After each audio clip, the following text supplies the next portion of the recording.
Now that you're getting towards the end of your school year, you have to figure out what to do with your children's work, whether it's student sheets from a curriculum or copies, artwork from a class, whatever it is.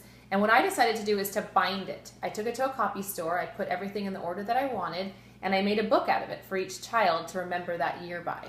Now, one thing we did on the first day of school is we made each child a page. We wrote them a letter, my husband and I, and we kind of talked about characteristics that we see in them and what we had hoped for them for that year. So again, it's another fun way to kind of see their progress over the year and to spur them on at the beginning of a year. So we put that in the book. For this particular year, it turned out to be a really good reference material. My son did a project this year where he needed to find out some information about a state. So he was able to take this book, which he had done a couple years before, and get information, let's say, about North Carolina off of his own work. That was really a fun, happy accident. The following year, we used My Father's World again, and we did Exploring Countries and Cultures. On the first day of the curriculum, we were supposed to make a collage of different people groups, kind of showing that God loves everyone around the world, even though we're different in some ways, we're similar in many ways. So that was a fun thing to make as their cover because they're all different. This year, I always take pictures on the first day of school, and so I have the same cover for each person, but I have their name and their grade. And so that was a fun way to see what they look like on the first day of school and compare it to the last day of school.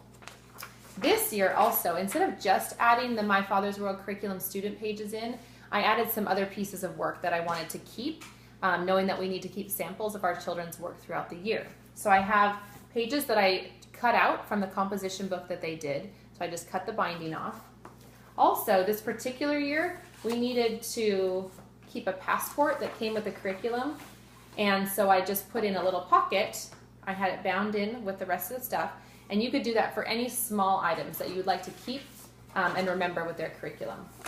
I also added in the back, this is my daughter, and some language arts. So I took a few samples from throughout the year and I added them in here, as well as some handwriting and just whatever topics or subjects that you want to keep. So that's one way to keep your children's work.